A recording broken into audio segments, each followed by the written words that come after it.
Hi and welcome back to The Books Are Everywhere.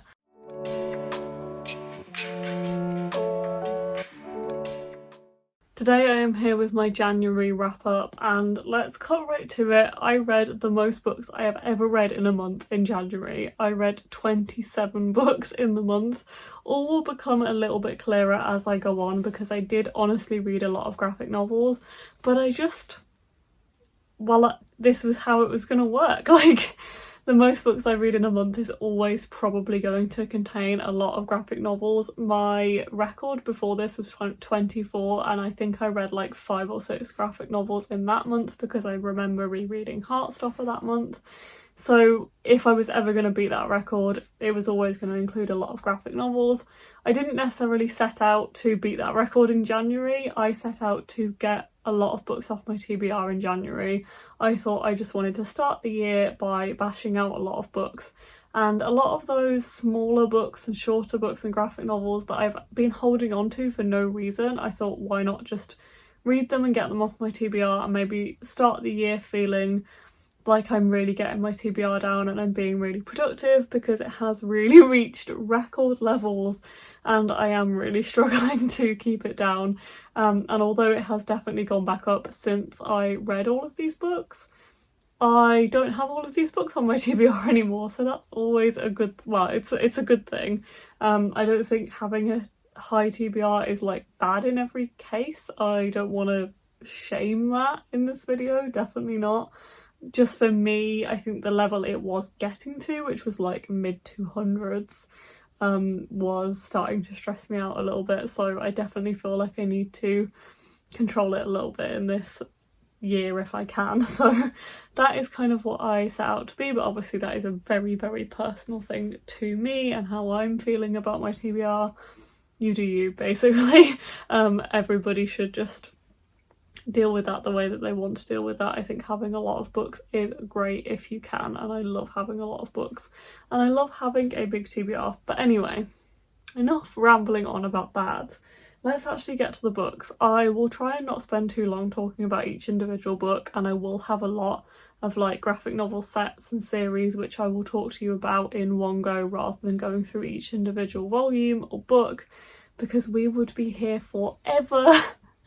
So I'm going to dive right in because I'm aware that this video is going to be quite a slog and quite long for you, so I hope you enjoy it, me saying that my video is going to be a slog. Hopefully it's not too boring. So the first book I read in January to kick off the new year was Second Chances in Newport Stephen by TJ Alexander, and this was the Afterlight book for December. So this one is actually like a Christmas festive romance, however doesn't feel too Christmassy. I'm glad that I read this one I did and didn't wait a whole year to read it, because I probably would have put it off until the end of the year and like Christmas time again before I read it. It is focused, like it's set around Christmas and New Year, but it doesn't feel too like Christmas or like Hallmark vibes. It's much more about their relationship and their story, rather than like the setting it just happens to be in. So this one is following Eli, who has gone back to his hometown years later, years after leaving, and he's now post-transition and he's also sober after having some troubles with alcohol, and he goes back for Christmas to be with his family and maybe move back. He doesn't really know. He has kind of a struggling career in TV, and when he's back home he ends up bumping into, right at the start of this book, he bumps into Nick Wu, who was his ex from like high school. Obviously things are very different for both of them, and Nick is now a single dad to a young daughter, and things kind of go from there. Obviously they have this history between them and things, possibly they have like a spark between them now. This one was a really sweet romance, I really enjoyed it, but it also has some really heartfelt topics in this. It has some really hard-hitting topics that I felt like were handled really well. There is a content warning in this one, so do check it out if you're going to read this, because there are some obviously difficult topics, but I did really, really enjoy it and I thought it was as I said, I thought those topics were handled really well, so I gave this one a 4 out of 5 stars. The second book is this Disney animated classics version of Tim Burton's The Nightmare Before Christmas. This one is honestly just like a little picture book story that I got for Christmas from a friend, and it is following the Nightmare Before Christmas story. It uses a lot of the animation, like story, what's the word? Concept art and like storybook type things, and it's really interesting to read this and have like, having watched the movie and also read the novelization recently, I did enjoy this one, but I felt like it doesn't really do too much outside of what the film does, and the film obviously does it better because it's designed to be a film. Honestly, like my most enjoyable, most interesting part of this was all of the information at the end, because it lists all of the information about the different artworks and where it actually talks about like the people themselves and where they came into the production of the film. So I really liked that part of things. I felt like as a fan of the film and the story, it was interesting to see where those people came in and where this concept art came from. So in a way that was my favourite part of this book, but it was just a nice one to like flick through around Christmas, so I gave this one 3 out of 5 stars. I then read The Wrath and the Dawn and The Rose and the Dagger by Renee Ahdieh. This one was a reread for me, the first book, and this one was a read for the first time. I have had The Rose and the Dagger on my TBR for years. I think it was the oldest book on my physical TBR, like the one that's been on it the longest. And I haven't got around to it because I knew I needed to reread The Wrath and the Dawn, because I read that back in like 2015, 2016.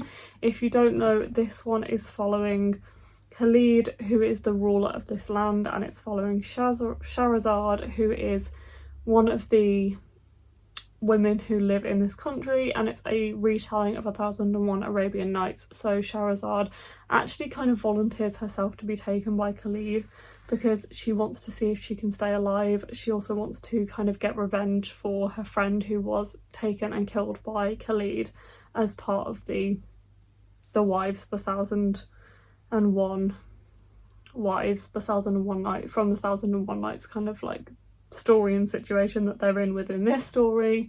And she has like this plan to make sure that she is not killed straight away and she gets to Khalid instead, and that involves like weaving this story that he wants to keep listening to, and then this one follows on their story, so I won't talk about them individually necessarily.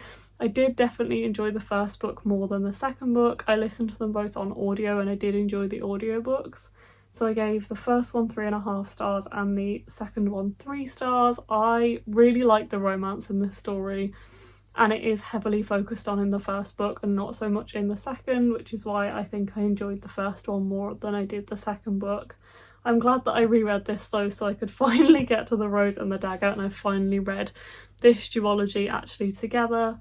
I was a bit hesitant reading this now because I remember thinking that this would be quite young now for me, and they do definitely read like YA and they are definitely quite young, but I did still get a lot of enjoyment out of these. So as I said, 3.5 stars and 3 stars for these two. The next book I read is Suzume by Makoto Shinkai, and this is the novelisation of the film Suzume.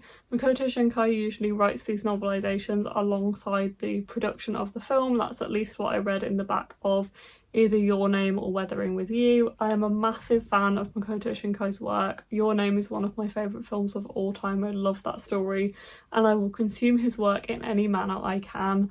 This one came out in December and I just felt like picking it up because it's quite short and I knew it would be a really easy read, and because I've already seen the film I obviously knew what the story was, so it almost felt like a reread for me. This one is following a girl called Suzume who is on the way to school one morning and she comes across this guy, this like young guy. She ends up following him and comes to this doorway in this abandoned place, like this abandoned village I think near her in the mountains. The story kind of goes on from there and it's this like whimsical magical adventure, as Makoto Shinkai does best. It's always this whimsical adventure but also has some kind of deeper meaning to it. This is definitely the darkest of his stories, and as it goes on it gets quite wacky. It's probably my least favourite, I don't know. I think Your Name can never be beaten for me, and then the main like kind of 3 big feature films are like Susan May, Your Name and Weathering with You. This one's probably like on par with Weathering with You for me, but the start of this book especially, there's just something so comforting about it. Don't know why, like before it gets really wacky, but like the first half of this book I really enjoyed, and I just really felt enveloped within the story, so I gave this one a 4 out of 5 stars overall. We are now getting into the books that me and Courtney read while we were away, and I should say that a big reason why I read so many books in January, as well as trying to get them off my TBR and reading a lot of graphic novels, is because me and Courtney went on a reading retreat, as we do once a year, but now possibly twice a year, because it's just so good and so lovely. We read a lot on that holiday. I read a lot on that holiday. Please ignore that motorbike going past.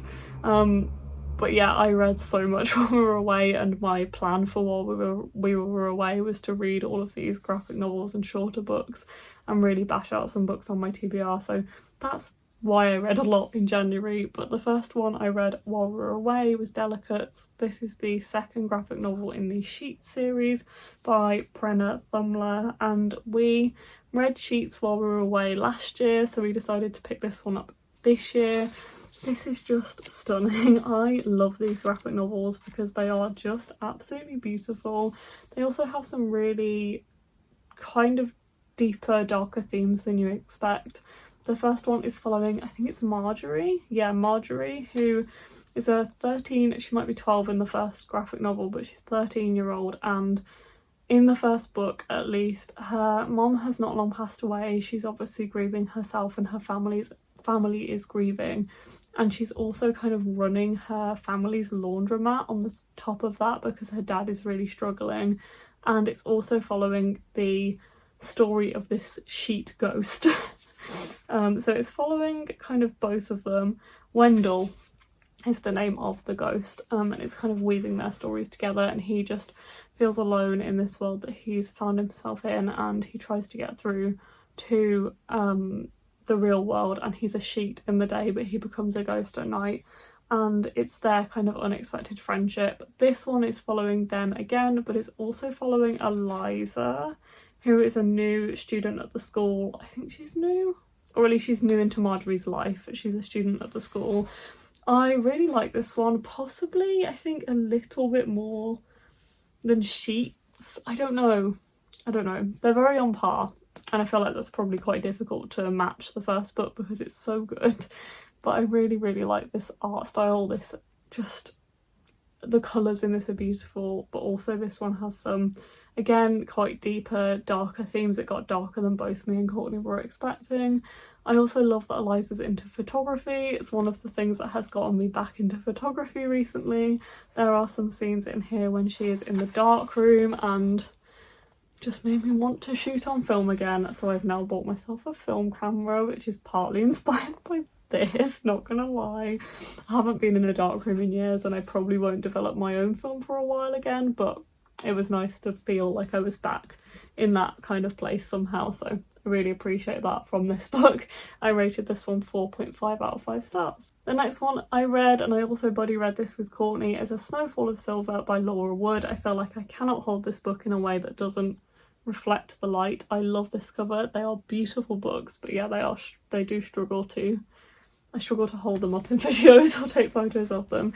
This one is a follow-on from A Sky Painted Gold, I believe, and it's following the sister of the main character in A Sky Painted Gold, which is a Great Gatsby retelling. This one I don't think is necessarily a retelling, but it's set in 1931 in autumn. Yeah, and winter 1931, and it's following Freya, who is the sister of the girl in the first book, who I can't remember the name of, and she follows her sister to London because she's an aspiring actress, and she moves from Cornwall to London. She turns up at her sister's home, who's moved there. I think she's called Lou, if I remember rightly, and she wants to be an actress, and she ends up going on this like touring, maybe that's a little bit of a spoiler, but I feel like it would like draw me to the book more than anything. She ends up going on this like touring, travelling production, going around the country, and it's just, there's something about Laura Wood that just envelops you and captivates you more than I think most books. Like me and Courtney, every time we read a Laura Wood book, are astounded by how much we just feel like we're in the book and feel like we just want to be in the book and we want to keep reading it. It's the perfect thing to read on our reading retreats, and we knew we wanted to pick this one up because we normally go away in summer. We don't want to read something about snow set in winter and autumn. There is a lovely couple of scenes in here with some snow as well, and them being snowed in, and we had a really lovely frosty winter retreat, so it was perfect for reading while we were away. I gave this one 4.5 out of 5 stars again. Really loved this one and just felt so enveloped within the story. I then read Convenience Store Woman by Sayaka Murata. This one again is a really short book. I think it's about 160 pages, yeah.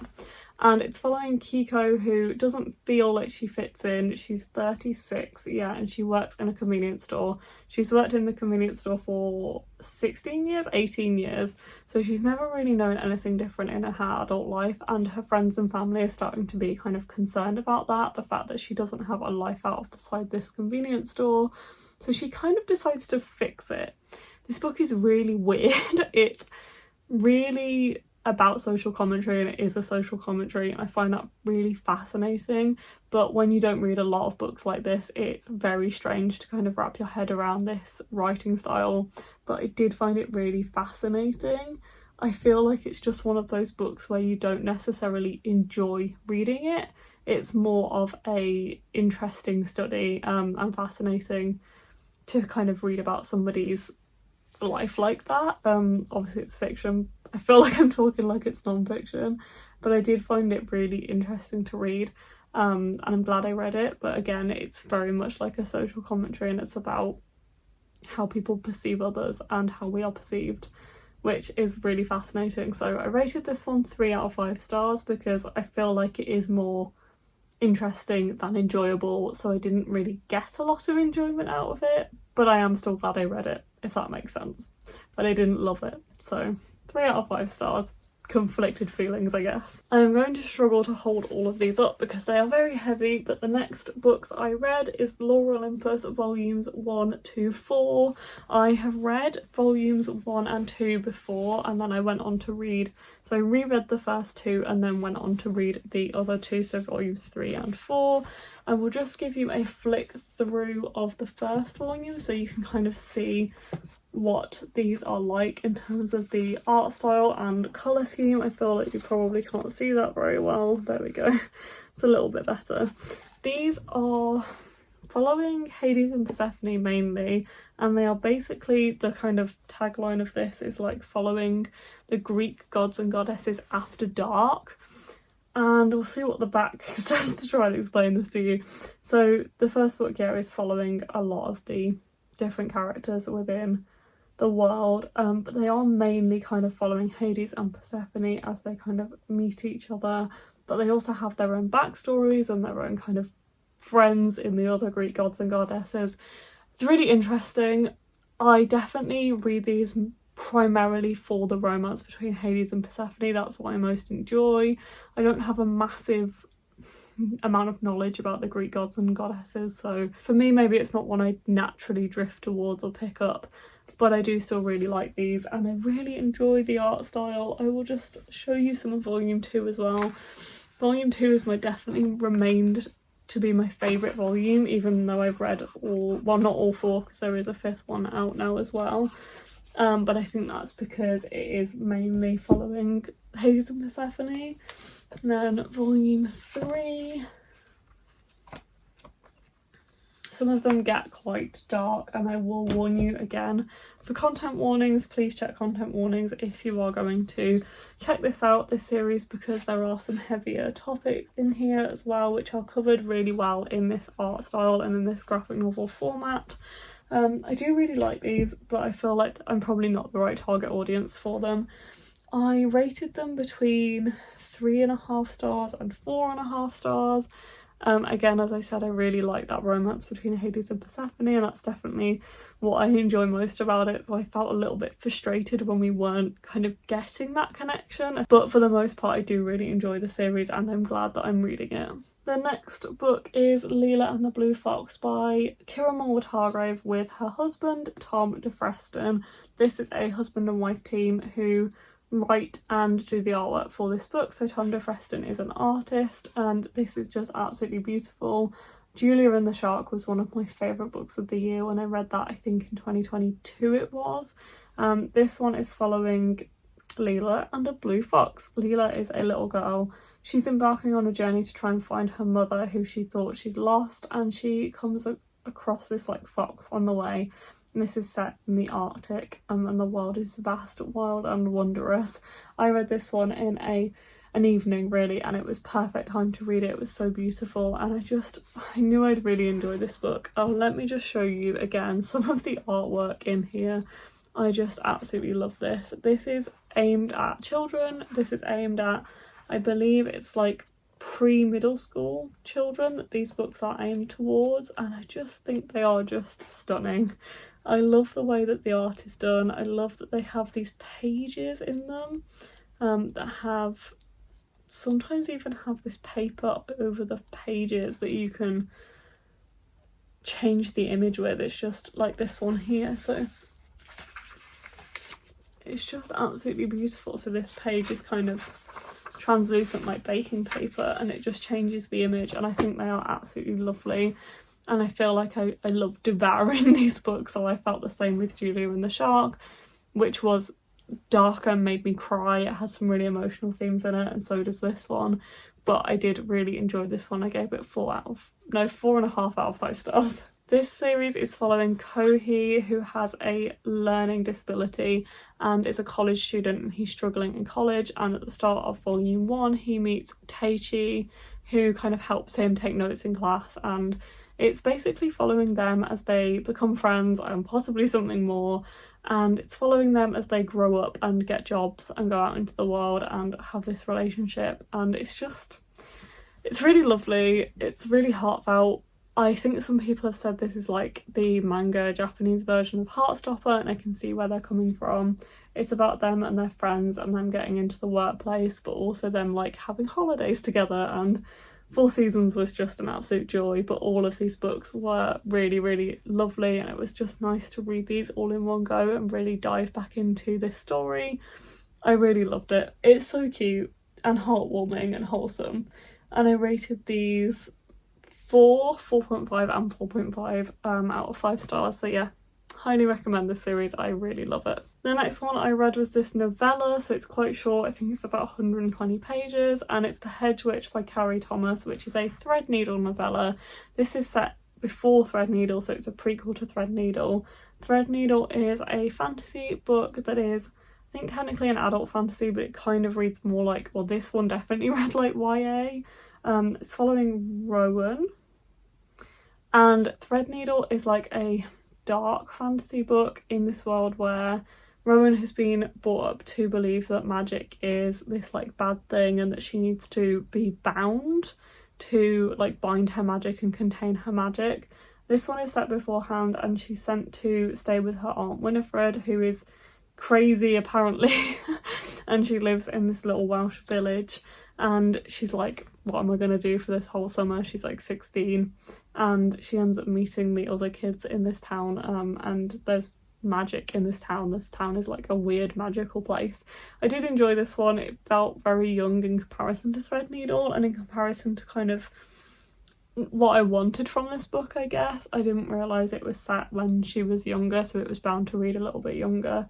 I did enjoy it, but it didn't like blow me away, so I gave this one 3.5 out of 5 stars. But I would probably not find it a necessary read if you're going to read the main series. There's Threadneedle and then Shadow Stitch, I think it's called, that comes out later this year, which I would like to pick up, but I did enjoy the main book much more than I enjoyed this one. Next, I picked up these 3 bind-up volumes of the Shades of Magic graphic novels by V. Schwab. This is a comic collection, so there is, I think, 6 issues in each volume, if I remember rightly, I think, and it's the Steel Prince, Knight of Knives and the Rebel Army. This is a prequel to the Dark Shade of Magic series, and it's following Maxim as he's forced to defend his father's kingdom from the threat of the Pirate Queen and the rebel army. He must also survive the trials of the Knight of Knives and a magical annual tournament, and no one has ever survived. So I did really enjoy these. They are obviously, the art style of them is very comic format, which I don't really read a lot of, so I found it a little bit hard to get used to. And I didn't find the third story especially didn't really grip me. The second one, The Knight of Knives, was definitely my favourite because I really love a tournament. I love like a game as a concept, and V. Schwab said that in the notes for this book as well, the second volume, so I did really enjoy that one. Gave these between 3.5 and 4 stars overall. I'm glad that I read them, and I have this like backstory to Dark Shade of Magic. I don't think that's necessary at all. But if you're a fan of the series, then you might enjoy it. And as I said, I did really enjoy the middle one because it had that like game concept that I really like. The next one I picked up was Finding Bear by Hannah Gold, and I will admit this and Leela and the Blue Fox have really amalgamated themselves in my mind. I probably read them too close together in hindsight, but I did really love this book, and I remember this one more vividly. The first book, which is called The Last Bear, or The Lost Bear, The Last Bear I think, which is following April Wood, whose dad is, I think, grieving for her mother, his wife, and he's moved them out to this like outpost off Norway in the Arctic, and he works in like meteorology, and April goes out to obviously like live with him because she's a child.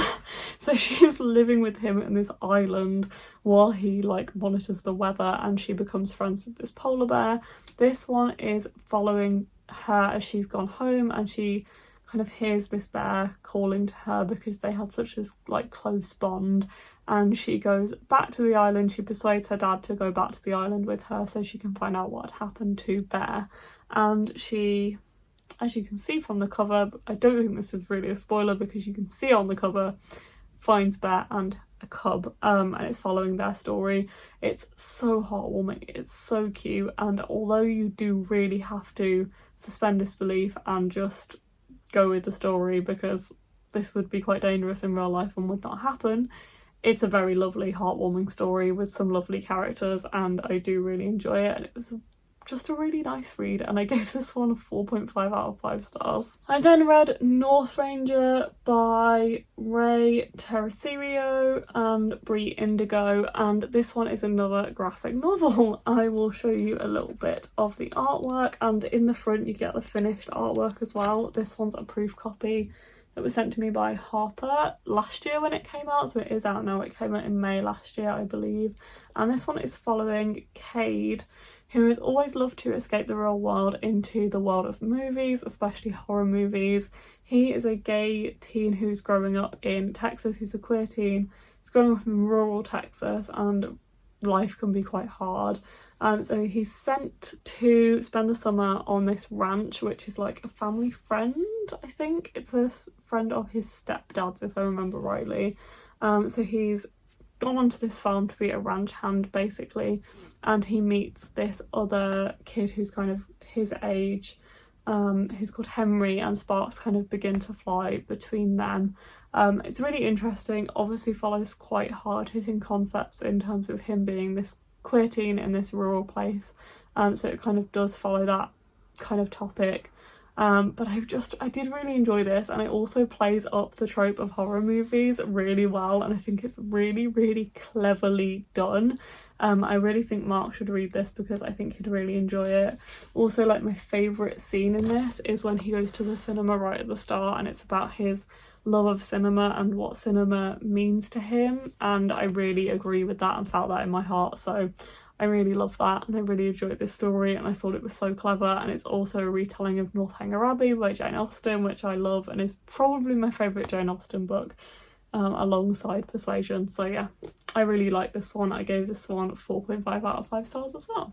The next one I picked up was Bingo Love Volume 1, the Jackpot Edition. So I will leave a cover here. I borrowed this one off Courtney while we were away. We've both read Volume 1 of Bingo Love before, which is the only volume that's out, even though Volume 2 was meant to come out a long time ago. I don't think it's actually come out.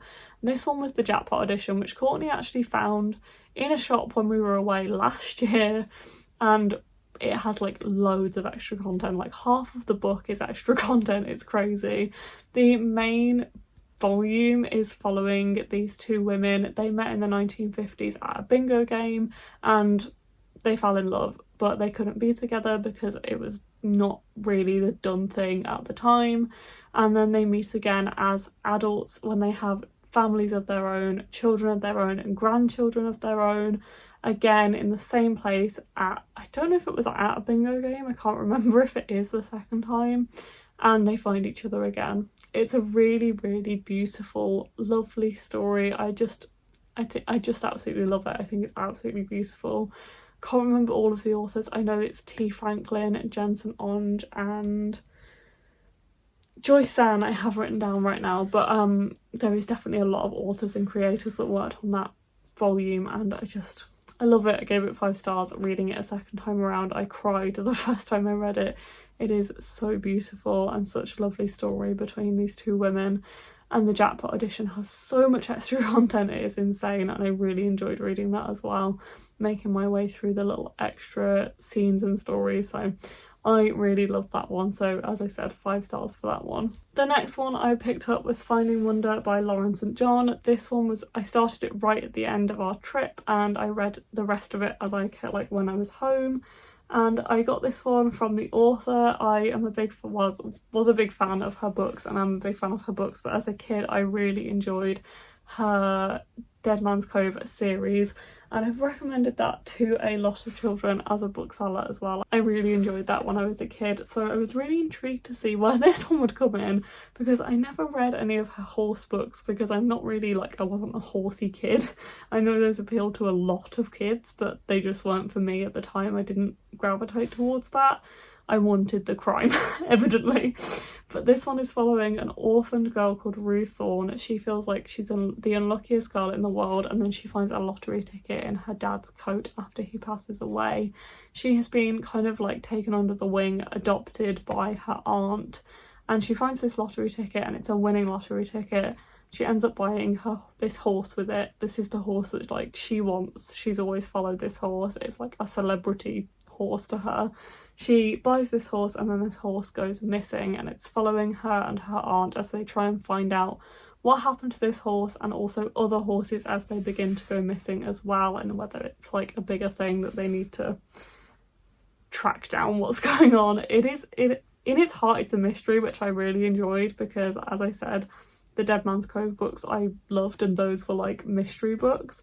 So I actually really was pleasantly surprised by that. Again, I think you have to suspend disbelief a little bit with this one and what's going on, but it was really fun and entertaining, and I really enjoyed it. And also has this really heartwarming story at the centre of it as well. So I gave this one 4 out of 5 stars. I very much enjoyed it. The next one I read, and we are on the home stretch, we have 3 more books to go. The next one I read I picked up on audio. I don't own a copy of this, but it's Hamnet by Maggie O'Farrell.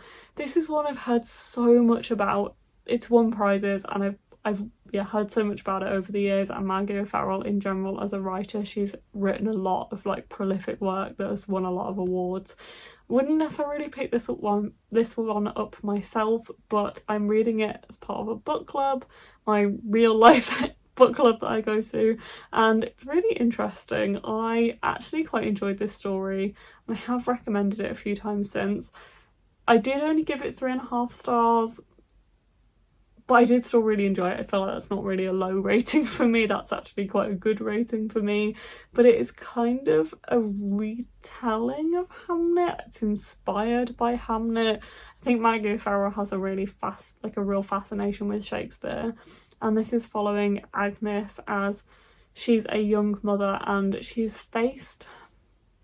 gets married, she has a baby, and she then falls pregnant again, and she has this vision that only 2 of her children are going to survive, and it's kind of following her throughout her pregnancy and looking after her kids and her her births. It's following a lot about her and her kids, and her this like vision that she's had, and it's really fascinating, and I feel like I didn't really see the ending coming, and if you don't see the ending coming, it's quite an amazing book. Really enjoyed it. In a way, I thought it was really brilliantly done, and I felt like some of it was really slow and I didn't really know where it was going, but I did still really enjoy the story overall, and definitely at the end I was quite taken aback by it. So 3.5 out of 5 stars. It definitely wasn't really captivating. I didn't really feel that enthralled by the story when I was reading it, or the characters when I was reading it, but it has some real emotional moments, and by the end of it I just thought it was really cleverly done. So 3.5 out of 5 stars for that one. The penultimate book is In the Shadows. No, In the Shallows. I knew I'd slip up somewhere with this title, but In the Shallows by Tanya Byrne. I've read Afterlove by Tanya Byrne and I absolutely love that book, and this is another sapphic romance by her which I really enjoyed. This is a contemporary mystery following, I can't remember her name, following Mara, who meets Nico, who's like the girl of her dreams, and then on New Year's Eve Nico breaks up with Mara and then falls in the sea, like just after that, and she has a head injury and she has amnesia. She can't remember anything that happened. It's about their story as they first come together, and then as they come together again a second time after Nico's lost her memory. Also turns into this big mystery. I really enjoyed this book. I really love the writing of Tanya Byrne, and I loved Afterlove as well, and I felt so enthralled in that story, and I felt the same with this one. I just wanted to read it, and I had such a lovely experience just wanting to pick this one up and just feeling like it was so easy to fly through the pages. I read the majority of it in like 24 hours, and it was just such a nice, you know, when a book just reminds you of why you love reading so much, like that's what this one did. I feel like it's so special when you find that.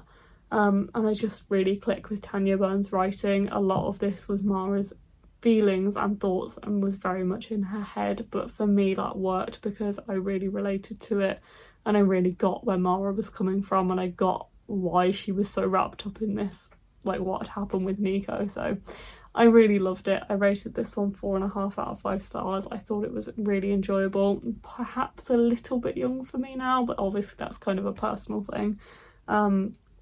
And I feel like the payoff at the end could have been bigger, but I don't know how you'd have achieved it, because this has a lot of like threads in it and it really kind of builds up to the end, so I don't know how you'd have like made it a bigger thing. I felt like Tanya Byrne did really well to write the ending of this book. I don't know how else she could have done it, but I felt like maybe there was just something maybe missing there. I don't know.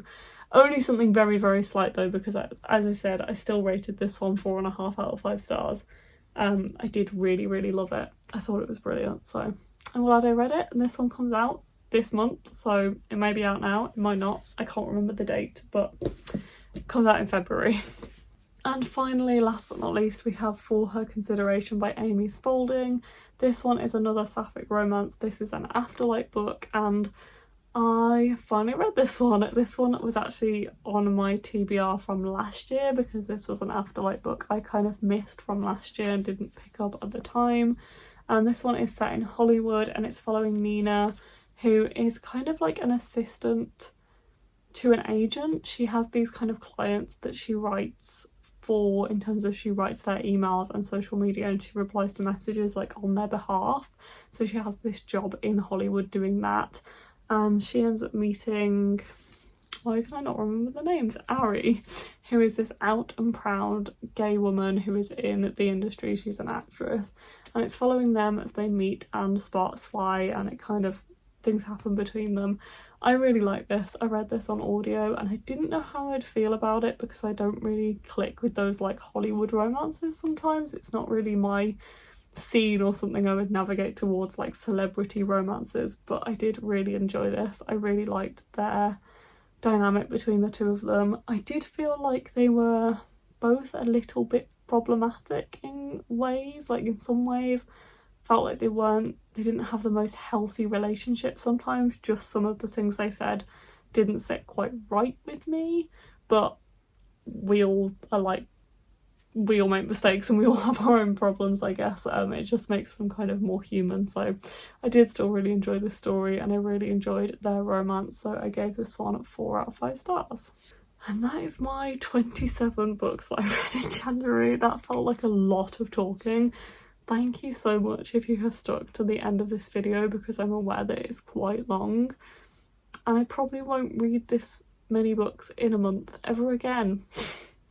I'm sure I will eventually, but I'm sure it'll be a very long time before I read this. I'm sure I'll be back to my normal like 10-11 books in a month rather than 27, because 27 is a lot. But I had such a fun reading month. I got through so many books and I'm glad I got to talk them through with you all. So I hope you've enjoyed this video. Thank you for sticking with me. I will see you in the next one. Bye.